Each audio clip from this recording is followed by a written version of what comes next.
This is Marco Reus. This is Shinji Kagawa. This is Nuri Shahin. Hello, this is Jadon Sancho. And you're listening to the Yellowwall podcast.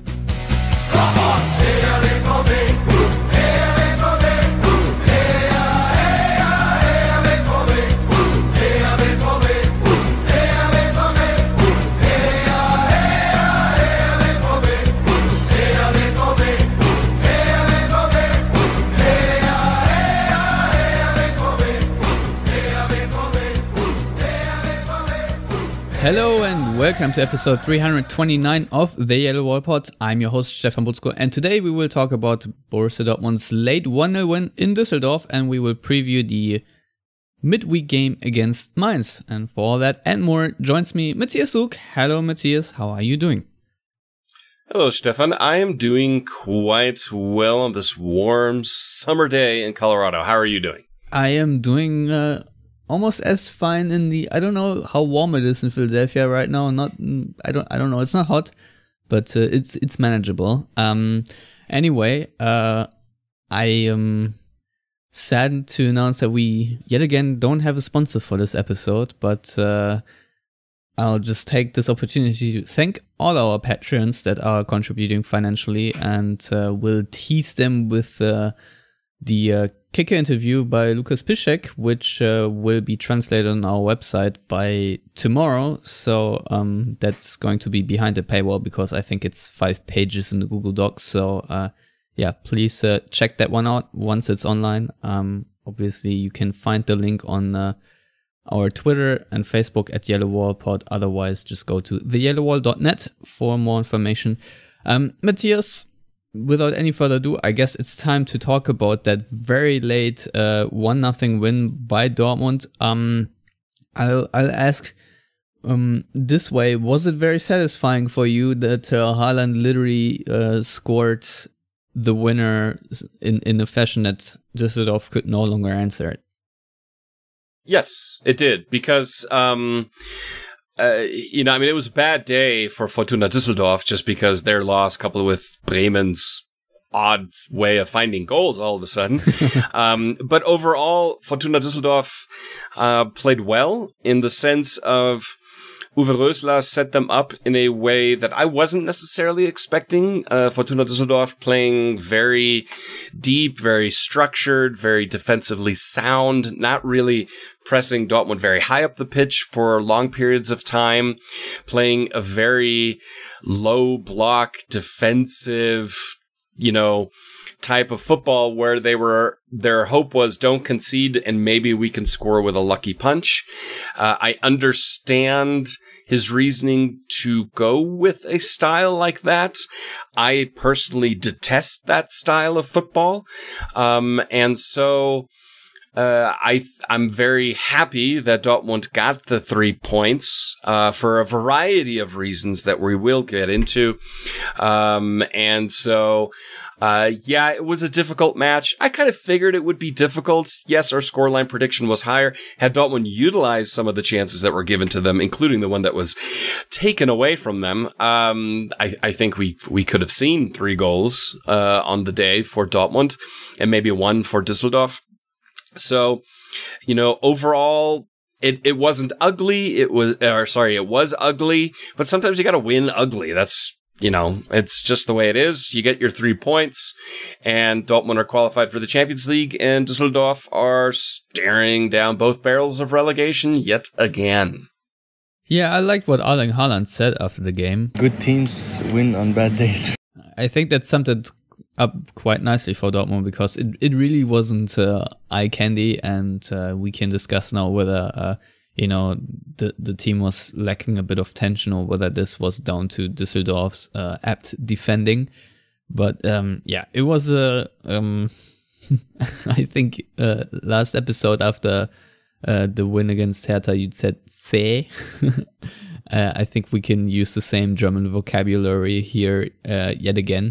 But it was interesting to see that Rösler benched his talisman striker Ruven Hennings and started Kenan Karaman up top, which sort of indicated the strategy right from the beginning that Düsseldorf were searching for that winner or that counterattack. Obviously, in the end, Dortmund were a bit lucky because Steven Skripski hit the woodwork twice, once in the 81st minute and once in the 90th minute. So I think after the counterattack chance that Düsseldorf had in the 90th minute, then the camera panned to Hans-Joachim Watzke, who was eating his sweater because he can't smoke right now, because I think that's banned.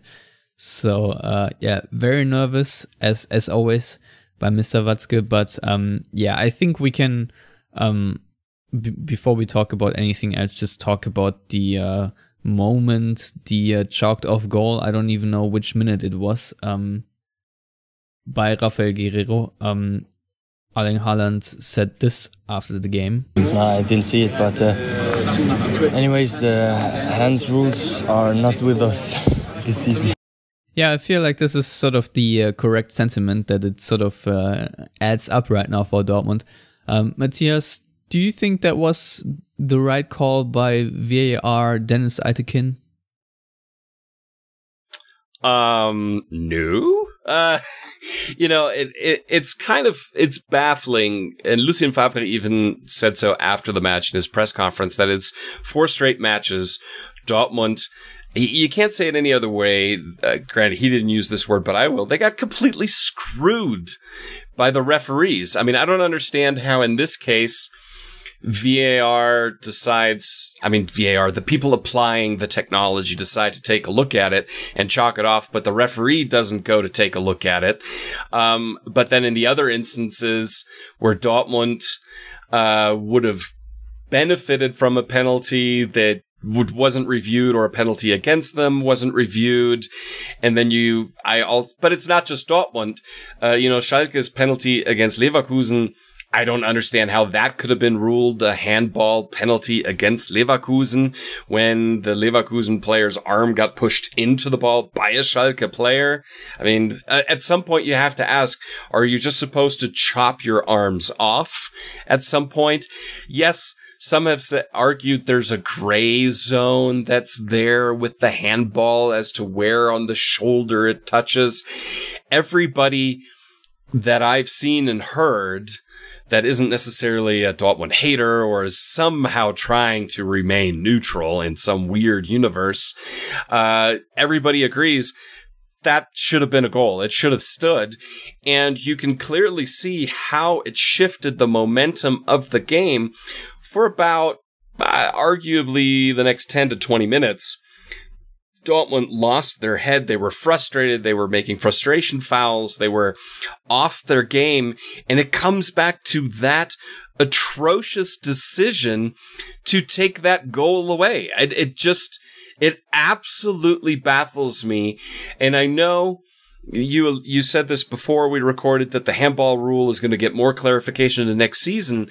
But it's infuriating because, again, that goal taken off, and had one of Skripski's shots gone in and so on, Dortmund would then be, looking at a really tight battle for second place. And obviously it could have had an effect already previously on the title race. It's beyond frustrating and gets to the point of completely being infuriating. I don't believe that there's a conspiracy to keep Dortmund from winning. There absolutely is. 100%. No, but I can easily fall into that trap had I not seen the atrocious penalty call that benefited Schalke against Leverkusen, which is just as asinine. Yeah, no, you're right. I think mostly it's incompetence at work, but you can really see how this. Especially the call in the loss against Bayern is nagging Dortmund. Lukas Piszczek said in the interview in the Kicker that he, to this day, does not understand why this was not a penalty. And Lucien Favre at today's news conference ahead of the Mainz game said again that, had they gotten and converted the penalty, this game might have gone in a completely different direction. And then, at the end of the day, Bayern obviously deservedly won, but I feel like this especially this decision is really sticking with the people of Borussia Dortmund, and hence, you get sort of a frustration accumulator, and hence the what do you call it, the 10-minute period after that chalked off goal where the heads dropped a little, or it was a kind of weird period. I think sometimes Dortmund need to learn in these situations to remain calm and carry on. But it is really unnerving also for fans. I mean, in the end, obviously, apart from the decision against Bayern Munich, it didn't matter for Dortmund, neither against Hertha nor against Paderborn or against Düsseldorf, because and they always got away with all 3 points. But it's a bit weird, and I think I made this joke on Twitter that the VARs of the Bundesliga go home and have a nice bottle of shampoo called Heads and Arms, because apparently the shoulder doesn't exist. Because I mean, it's very blatant. You can even see on this edition of the Dortmund shirt that there's this little graphic that almost indicates where the shoulder starts, right? And I think you can see it very well in the freeze frame that the ball hits Guerreiro's shoulder. I mean, I can understand the rule and where it comes from, but in this case, it's just absolute nonsense, because the arm was completely snug to the body, and yeah, I know according to that rule that doesn't really matter, but it's so high on the arm that you have to call it the shoulder. So but I mean, nevertheless, Dortmund won it 1-0, and I think we can discuss maybe a little bit that Dortmund need a striker as a backup for Haaland, if not something, because Julian Brandt yet again didn't have his best game, Matthias. No, he was bad. It's not that he didn't have a good game. He was just flat out not good. And it's not the first time. He's obviously not comfortable in that high pitch position. The good thing is today in the press conference with Lucien Favre, which was probably one of the most in-depth Lucien Favre press conferences I've seen since he's been here. Yeah. They asked him about positions for the future, and he mentioned specifically wingers and strikers, looking at that this summer. So they agree we need a second striking option, because you can't just put all that pressure, not necessarily psychologically on Erling Haaland, because I think he can deal with that beautifully. I think it's more the physical pressure of just having to play all the time.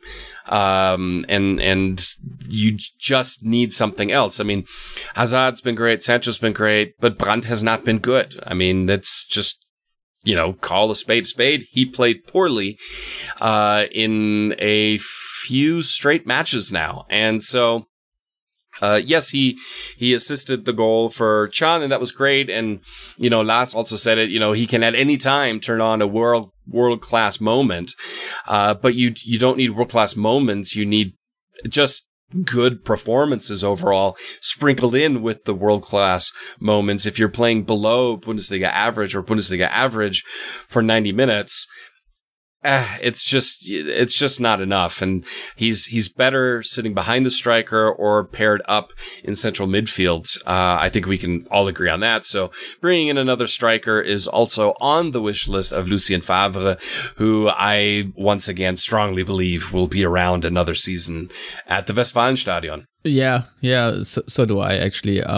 Yeah, he actually highlighted Gio Reyna at the press conference and his movement between the lines and his understanding of the game, lauding him for the high footballing IQ.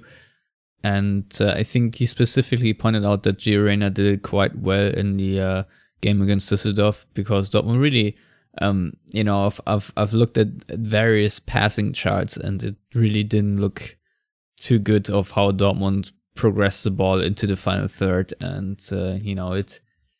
it reminded me a bit of the old Peter Stöger times when Dortmund really struggled to progress the ball forward. And it's actually quite untypical for Lucien Favre team, because usually even if the opponent is very, it's just parking the bus, that Dortmund still find a way, but somehow the runs in between the lines and whatnot just wasn't there. And I think Favre said that he wished that a striker or whoever would just, try to dribble and take the ball forward, and, everything was just a little bit too slow, and as we say in German, gemächlich. It's, I don't know. It was a very weird game, and I fully expected Düsseldorf to get the old smash and grab at the end, and they nearly did. But that way, since Düsseldorf are where they are, things tend to go against them, and Dortmund really profited. And kudos to Manuel Akanji for that cross to find Erling Haaland of all players in the box, and that header really was pristine. You can see the technique, how he stands in the air, how he moves his head. Nothing about this was coincidental, and it was a really nice goal to score. And Matthias, you can now analyze the calf injury that Lucien Favre suffered at the sideline. It's not the first time Monsieur Favre has injured himself celebrating during his Dortmund time, so you can't say he lacks passion. I love the guy. I mean, what can I say? I really like him. He's an extraordinarily likable man. People who hate on him, I would hope that they hate on him less about him as a person, because he's just really likable. I mean, I don't see anything about him that makes me think, ooh, I don't like him. Because let's be honest, Thomas Tuchel wasn't exactly the most charismatic, likable person. And Favre is not Jürgen Klopp, but honestly, who is? So, he injured himself celebrating yet again. I think they need to work on his training routines so that they can cut down on some of these muscle injuries, and maybe need to revisit the medical staff at Dortmund, since the manager keeps on getting injured celebrating goals, which is dangerous given that under Lucien Favre, Dortmund have been extremely prolific when it comes to scoring goals, so his chances of getting injured are pretty high. So we need to do a little bit of mitigation there when it comes to preventing injury from Lucien Favre, who is 62 after all. Yeah, I was going to say, you're not arguing for fewer goals, are you? Because I know we've highlighted this before, and it's kind of baffling that it still hasn't happened, but at least Dortmund, with this one goal, equaled their own record from the 2015-2016 season of 82 goals in the Bundesliga season, which is their personal record, and that means almost definitely against Mainz, unless it's a scoreless draw or whatever, which I don't think it will be. Dortmund and Lucien Favre will set a new record in the Bundesliga for most goals scored. It's just a club record, but nevertheless, for Favre to get this record is quite the feat, I will say. We also can't ignore the fact Dortmund have conceded 35 goals this season. The only two clubs that have been better when it comes to defensively are Leipzig, who've conceded 32, so that's only 3 goals less conceded, and Bayern, who've conceded 31, that's only 4 goals less conceded. So overall, the total body of work, fewer, whatever. The overall body of work from Lucien Favre is extremely impressive. However, Matthias, how would you assess this season, considering last season they finished on 76 points and now can only finish on 75 points? Well, trotzdem, I think it's going to be a very good season. Last season was really good, and then it tailed in the second half of the season. We know that. This season, it was a struggle to start, and then it really took off in the second half. Dortmund have played a fantastic second half of the season. The only downside is, let's put it to you this way, Bayern and Dortmund kind of tracked similarly.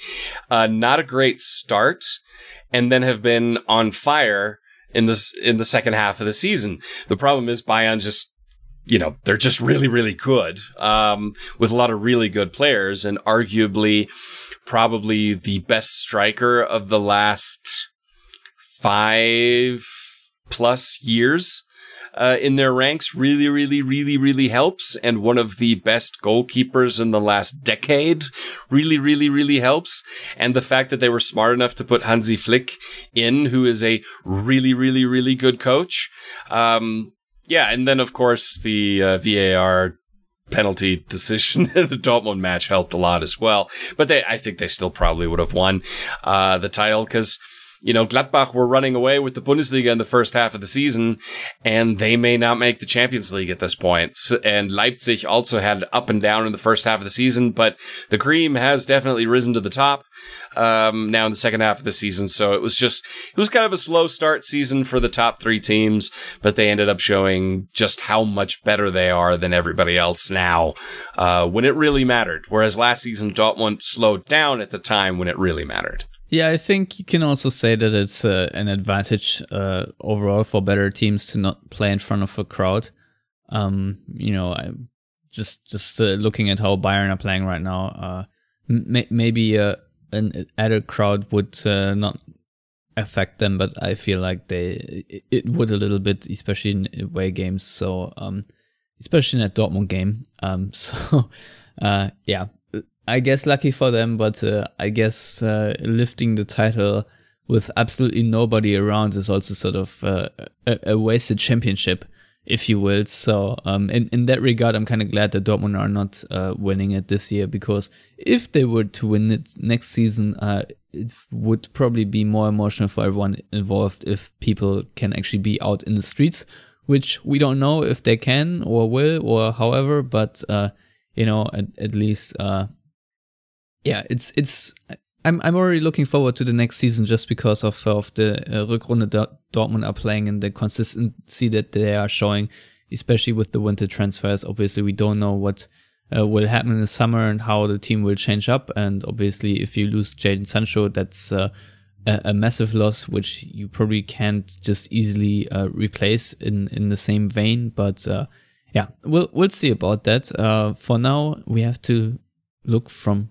game to game, Matthias, and the next game is Mainz 05. They are right now in 15th, and after losing to Augsburg, they are in trouble. You know, I think you can say that because now they're only a couple of points ahead of 16th place, and Werder Bremen and Düsseldorf could theoretically both leapfrog them rather easily. So they are on 31 points, and Düsseldorf and Bremen are on 28 points. So this is going to be a very, very tight relegation fight. And while Dortmund have now qualified for the Champions League thanks to Gladbach losing against Bayern, yeah, it's going to be sort of where my focus is for the remaining three games. Yeah. So what are you expecting of the old Jürgen Klopp and Thomas Tuchel team? Well, I mean, it's difficult for me because 4 years ago, Mainz came to Colorado Springs for a training camp and some summer friendlies, and really allowed us to hang out with the players, pitch side, after the game, and chat. Martin Schmidt was still the manager at the time. And they were super nice to me. They were really nice to my son. You could tell they really enjoyed talking to some Germans that were here. So, you know, we bought a Mainz scarf then and all that kind of stuff. And it was really cool. However, this season, you know, Mainz were lucky against Augsburg because I watched that match and Augsburg could have blown them away had they actually utilized their chances better. Augsburg had a few really, really good chances and showed why that Augsburg are in a relegation battle, even though I think they're safe. They're 7 points clear of 16 with 3 matches left. I think it's very unlikely that Union Berlin, Augsburg, and Köln will be dragged down into that 16th or 17th spot.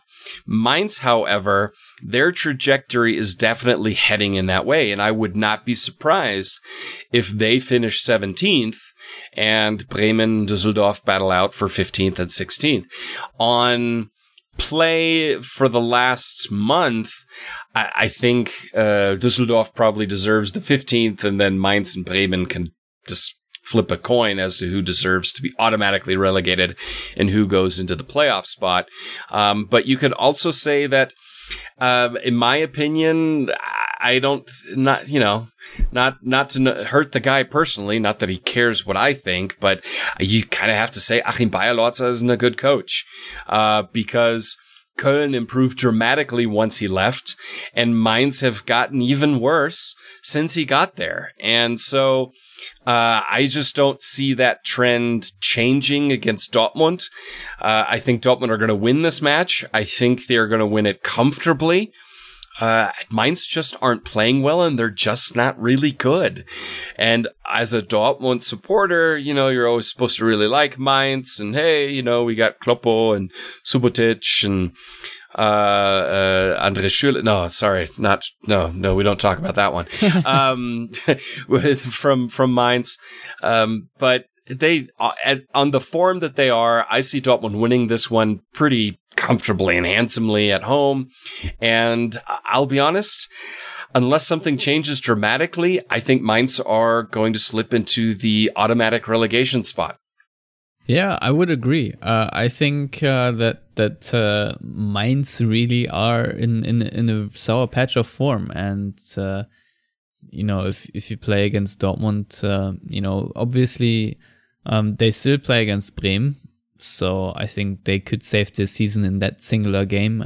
Bremen this week play against Bayern, so they will come out with the good old goose egg in terms of points from this game. So, yeah, I mean, nothing is... and Düsseldorf play against Leipzig, so they'll probably not win there either. Yeah, but again, so Mainz's remaining schedule is Dortmund, Bremen, and Leverkusen. And, from my projections, Leverkusen will be playing for the Champions League, I think, on the final match day still. So they probably will have something to play for, and they play in Leverkusen. So, the schedule right now is not very kind to Mainz. So yeah, it's probably, I do wonder whether Bayerlotzer will play a similar tactic like Uwe Rösler did, and basically just try to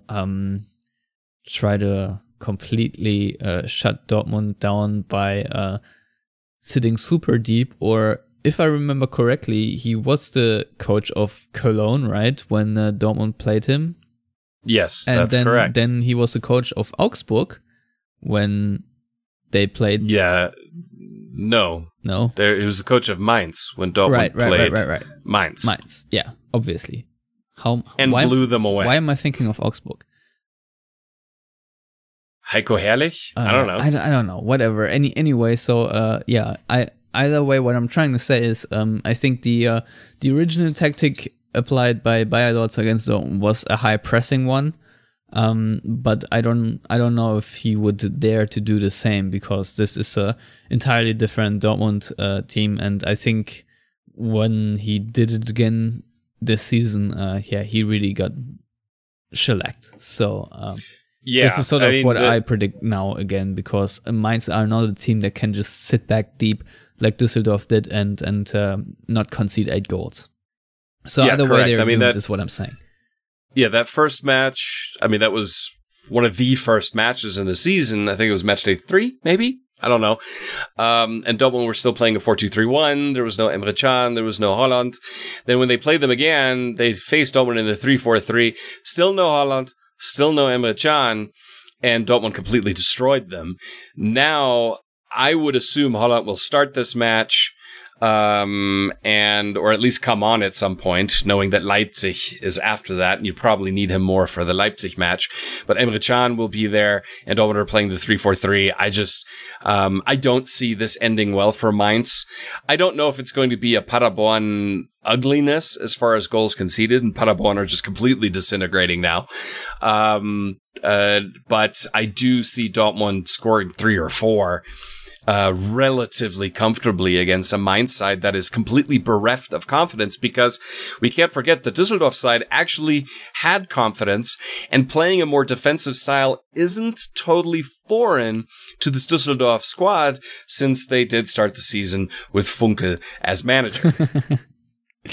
Yeah, no, you're absolutely correct here. And Mainz obviously have a couple of good players. I mean, I like Karim Onisivo, who is right now the player who has recorded the most Bundesliga assists for them, which is 6, so it's not a high number, but he's also scored 4 goals. I also like Robin Quaison, who is arguably the best player, and he is also the center forward who has scored the most for them. He has 12 goals and 2 assists right now to his name, and other than that, they are not really high scoring or numbers. Jean-Paul Boetius has scored 3 goals and assisted 5 as a midfielder, and then the next guy with the 4 assists is Daniel Brusinski. That sort of says everything you need to know about Mainz. And I think he even has scored 2 goals. But they are not an attacking minded team right now. I think Favre said they have a lot of power going forward. I mean, they have the good old Adam Scholai, and I think Abel Mesheros will now kill me for butchering his name. It's apparently Scholai or something like that.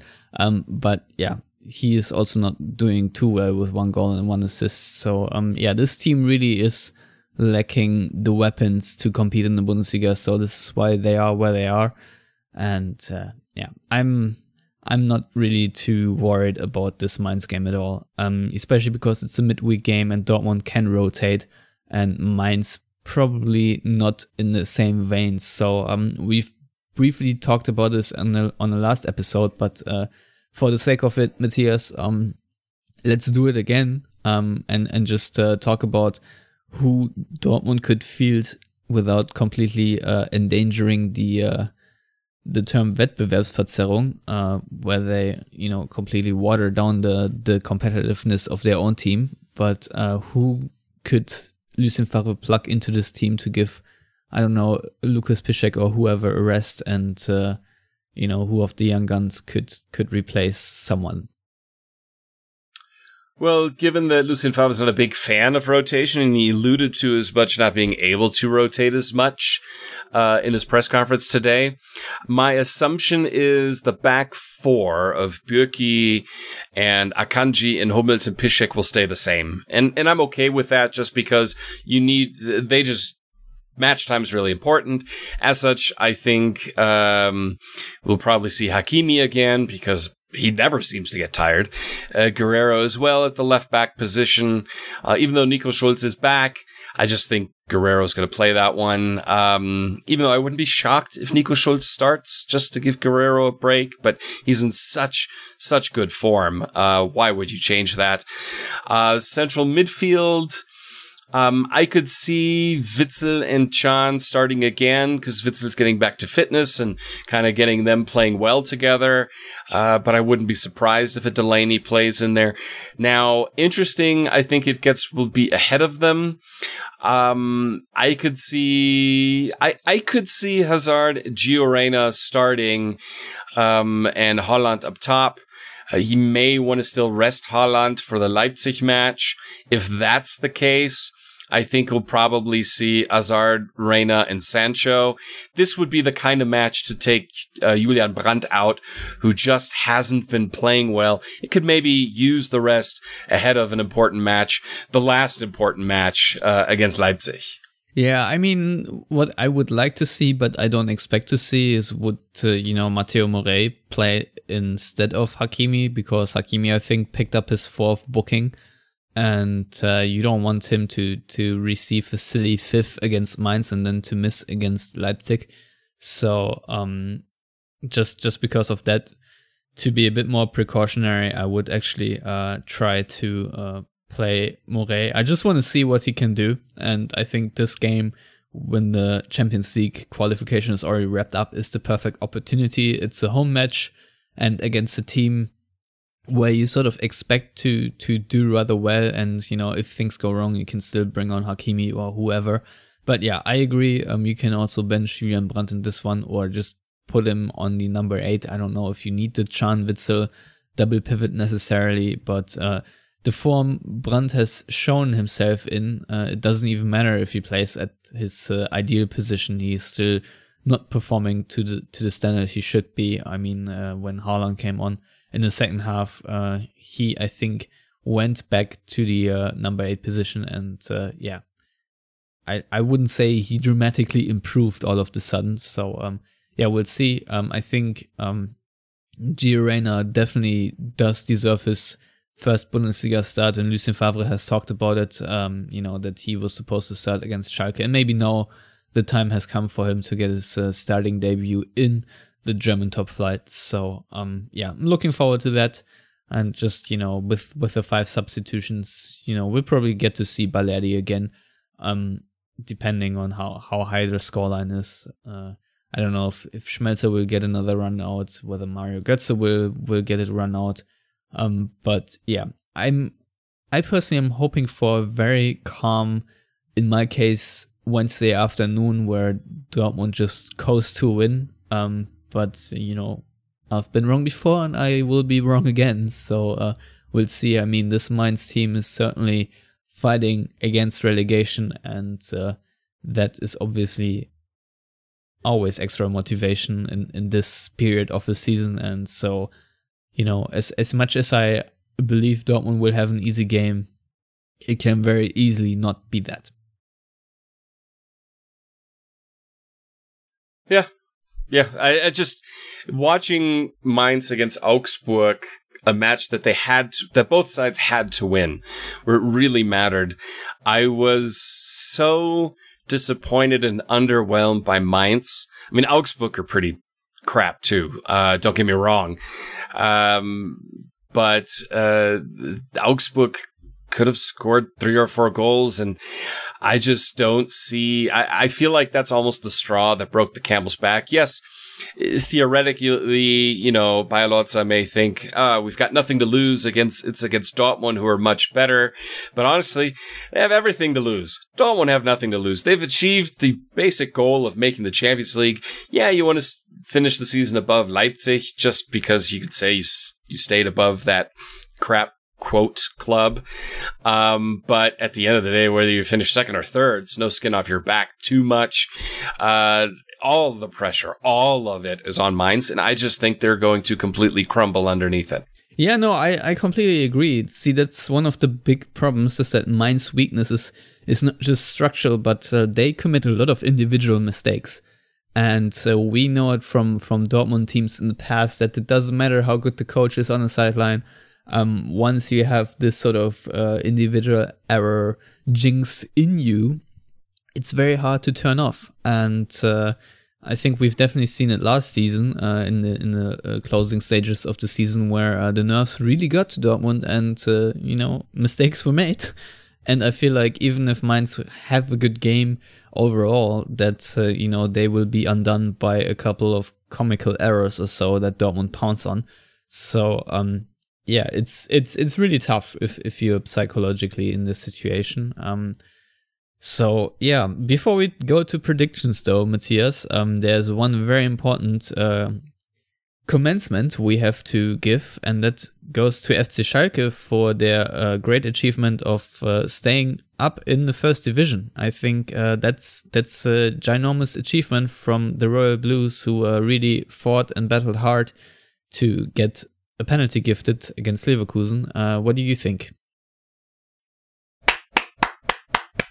Well done, Schalke. You have definitely achieved the zenith of what you are as a club.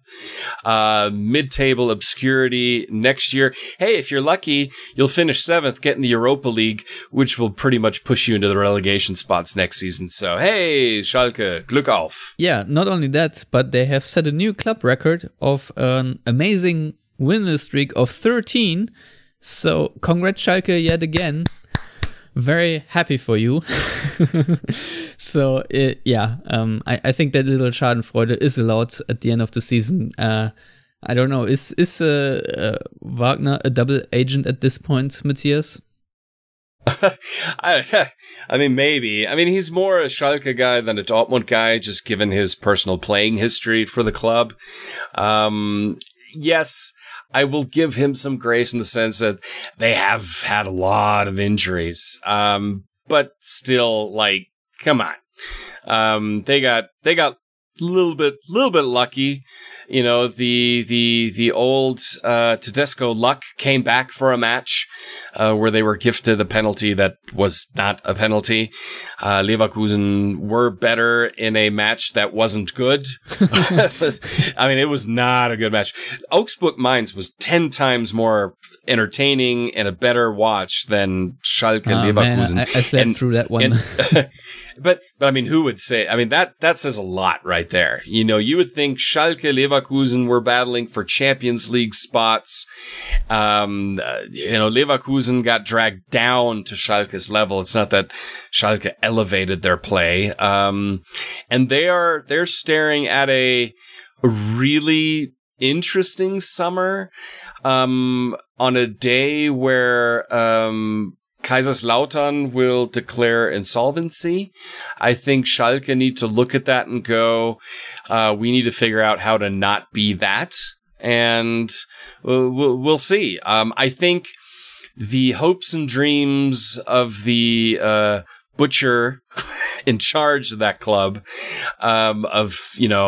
challenging Dortmund for the supremacy of the Ruhrgebiet, you can just lay that to bed. That's not going to happen anytime soon, and unless they have massive structural overhaul, both in the front office and as far as their player recruitment strategies or giving away player strategies, I don't see them finishing above Dortmund this decade unless they really, really change some things. Yeah, or Dortmund really epically collapse. I mean, or 50+1 goes away and they get, a takeover from Qatar or something like that. Yeah, I mean, right now they're obviously in the class of Russia. I mean, you can see the promotion of the Nord Stream 2 pipeline on their advertising boards at literally every game, and obviously Gazprom is a very prominent sponsor on their kit. But in order to eradicate that amount of debt, you sort of need Vladimir Putin to think of Nord Stream 3 or something. It's not really going well. I mean, they just fired their head of finance, Peter Peters, who was in his club for decades. I think the case of hardship form that they published or asked fans to explain why they are a case of hardship in order to get reimbursed for the season ticket or whatever, and only then receive the money by 2022 or so, was the final straw, and really shows what kind of dire situation this club 40 kilometers east of Dortmund are in right now. So yeah, it's really not going well for the Royal Blues. And I mean, Adam Dorowski, friend of the show, had this list of their transfer business right now, and he said, they made 37 million on Thilo Kehrer and 10 million on Embolo, and then let Caligiuri, Nübel, Goretzka, Meyer, Huntelaar, Choupo-Moting, and Kolasinac all go on a free transfer. So you can see that their overall management is just completely terrible right now. And I don't want to say I fear for Schalke, but it's, as we said before, it really looks dire. Maybe they magically will turn things around come the next season, but as of right now, I just don't see it. No, I don't either. I mean, they're going to lack Champions League football because Europa League football doesn't really interest anybody. And I just don't think they're going to make the Europa League. I don't think they deserve the Europa League. And honestly, I don't think they want the Europa League. Gelsenkirchen is not exactly the most beautiful place in all of Germany. I would argue it's probably the ugliest place in all of Germany. I mean, maybe rivaled by Wanne Eickel, which is not too far away, which is right around the corner. But they are in a tough position. They don't have money. They can't extend contracts for players that are on way too high wages. If they're smart, they will sell for money players like Harit, because the wages are above what he's worth.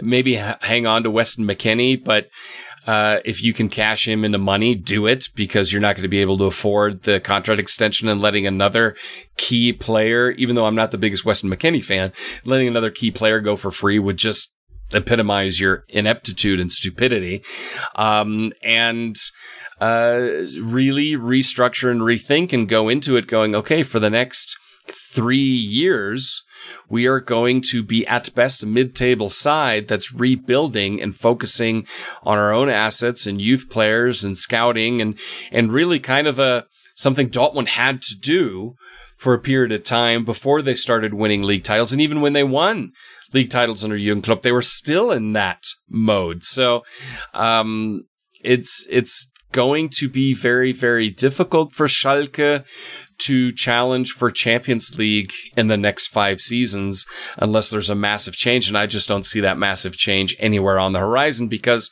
it's this snowball effect. It gets worse and worse and worse and worse and worse. And it's not like you have a history of winning Bundesliga titles. Quite the opposite. Quite the opposite. It's never happened. 1958 and counting, since you won a German domestic league-ish title, because it wasn't technically a league back then. It was more a playoff. So, yeah, I think Schalke will be outdistanced by clubs like Gladbach, Leverkusen, and Leipzig more and more. And if they are smart, they take a look at exactly Borussia Mönchengladbach and just try to carbon copy that. Do find a Max Eberl. You don't have him right now. And build upon that. And I think that's your chance at Schalke. But you have to have that patience going into it, and they are not known for that level of patience and could find themselves in a Hamburg type position. Yeah, well, Bremen type position, to be honest, even though I think Bremen are actually not heavily mismanaged like Schalke are.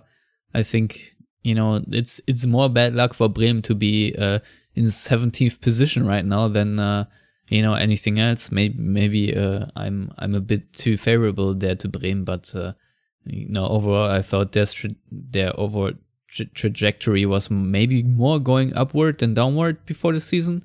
I think I had them like in 8th or 9th, in my prediction. But yeah, it's really not going well for Schalke. And I really do wonder, when the amount of time of Schalke not winning a domestic championship eclipses the average life expectancy of German people, what will Dortmund fans sing after that? Will they say "Zwei Leben lang," or what's going to be the song in, like, I don't know, 2040 or so?